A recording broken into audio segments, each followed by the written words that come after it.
کوشش کی, یہاں تک کہ میں بریک لگانے میں کامیاب بھی ہو گیا, اس لڑکی پر ٹرین نہ چڑھے میں کامیاب بھی ہو گیا, لیکن آج مجھے یقین ہو گیا کہ موت اور زندگی کا مالک کوئی ٹرین ڈرائیور نہیں ہے, بلکہ کسی کی موت اور کسی کی زندگی کا مالک تو اللہ رب العالمین ہے. جب اس لڑکی کو موت کے گھاٹ اتارنا ہی تھا, وہ ٹرین سے مرنا چاہتی تھی, لیکن اللہ نے اس کو ٹرین سے کٹنے سے بچا کر اس کو ہارٹ اٹیک سے مار ڈالا.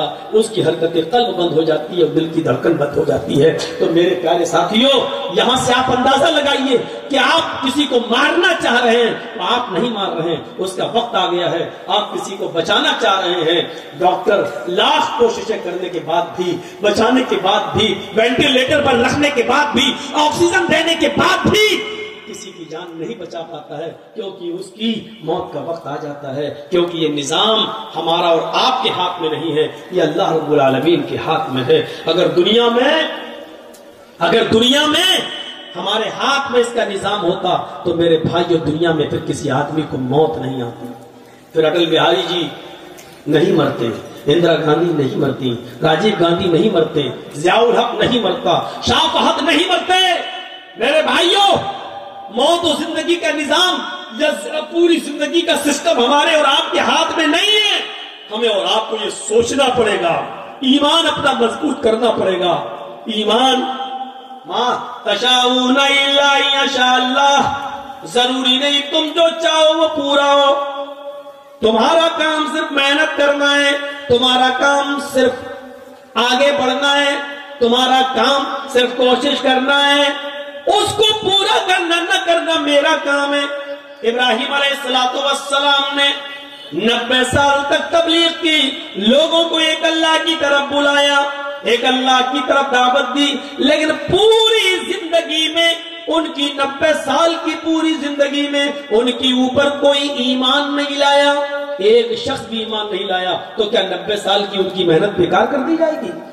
آپ کہو گے نہیں, ان کی بیوی, تو ان کی بیوی تھی وہ سارا اور ہاجرہ, رشتہ دار کے علاوہ کوئی ایمان نہیں لایا. اسماعیل ان کا بیٹا تھا, اسحاق ان کا بیٹا تھا, لوط علیہ السلام ان کے بھتیجے تھے, لیکن باہر کا کوئی آدمی ان کے اوپر ایمان نہیں لایا. تو کیا 90 سال کی محنت بیکار ہو گئی؟ نہیں, ان کو ان کا ثواب ملے گا. محنت کرنا آپ کا کام ہے, اس محنت کو پورا کرنا, عملی جامہ پہنانا, اور اس کا رزلٹ اور اس کا نتیجہ وہ ملے جو ہم چاہیں, ایسا نہیں ہو سکتا. اللہ کے نبی نے اپنے چچا ابو طالب کے لیے بڑی محنت کی کہ یہ کسی طریقے سے کلمہ پڑھ لیں, یہاں تک کہ آخری وقت میں ان کے پاس پہنچ گئے. ابو طالب سے کہنے لگے, چچا میرے کان ہی میں کہہ دو لا الہ الا اللہ, صرف میرے کان میں کہہ دو لا الہ الا اللہ, اللہ تعالیٰ سے میں سفارش کروا لوں گا, اللہ رب العالمین سے میں آپ کی نجات کروا دوں گا, میں آپ کو انشاءاللہ جنت میں لے جاؤں گا.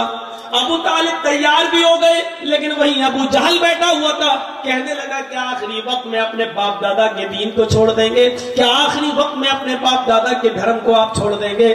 ابو طالب نے کہا, بھتیجے آئے محمد, مجھے اچھا نہیں لگتا ہے کہ میں آخری وقت میں اپنے باپ دادا کا دین چھوڑ دوں.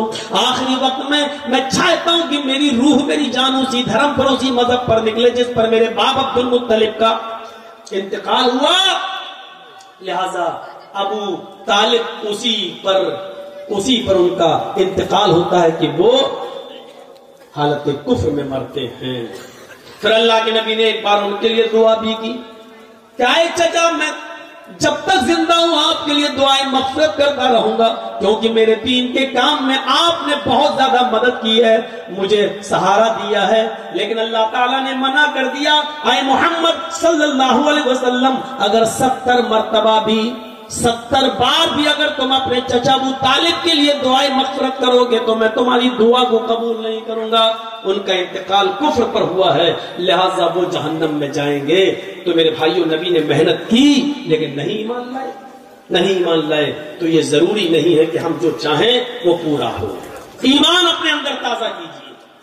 اللہ تعالیٰ امتحان بھی لیتا ہے, اللہ تعالیٰ آزمائش بھی لیتا ہے. کوشش کریے کہ ہم اللہ کی ہر آزمائش میں پورا اتریں. کوشش کیجیے کہ ہم اللہ رب العالمین کی ہر آزمائش کی گھڑی میں ہم پورا اتریں اور موقع نہ دیں. اللہ رب العالمین مختلف قسم سے ہمارا امتحان لے سکتا ہے.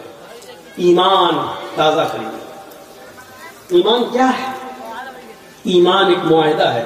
پڑھیے قرآن نے کتنی بار کہا الا الذین آمنوا وعملوا الصالحات، الا الذین آمنوا وعملوا الصالحات.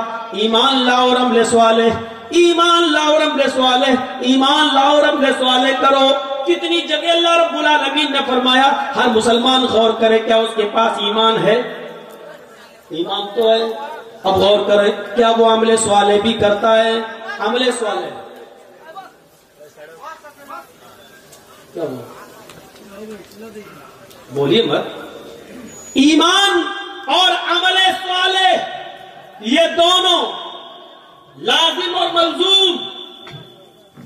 اب آپ کو ایک مثال دوں گا میں. ایمان کیا ہے اور عمل صالح کیا ہے؟ ایمان ایک اقرار کا نام ہے.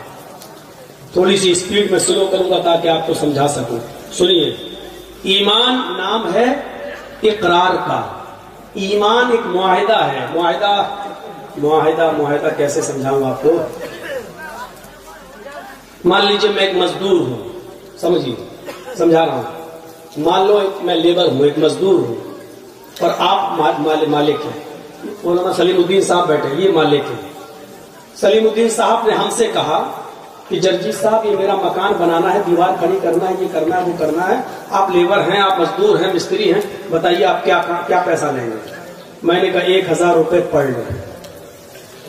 صبح 9 بجے آؤں گا، شام کو 5 بجے تک آپ کا کام کروں گا، دیوار کھڑی کروں گا، اور 10 دن میں ہم آپ کا یہ کام پورا کر دیں گے. مولانا سلیم الدین صاحب نے کہا ٹھیک ہے ڈن. 1000 روپے ہم پر ڈے کے حساب سے 10 دن میں 10,000 روپے ہم آپ کو دیں گے. آپ کل سے آ جائیے. ہمارا معاہدہ ہو گیا. ہمارا معاہدہ ہو گیا، اقرار ہو گیا. ہم نے بھی اقرار کر لیا. یہ ہے معاہدہ، عہد و پیمان. تم 10 دن کام کرو، ہم تمہیں 10 دن کے بعد 10 دن کی مزدوری دے دیں گے. میں نے اقرار کر لیا، انہوں نے طے کر لیا. ہم کل نہیں پہنچے، پرسوں نہیں پہنچے، تیسرے دن نہیں گئے، 10 دن تک نہیں گئے، اور 11ویں دن سلیم الدین صاحب کے پاس پہنچ گئے اور کہا صاحب آج 11واں دن ہے، 10 دن کی مزدوری ہمیں دے دیجیے. ہنس رہے نا؟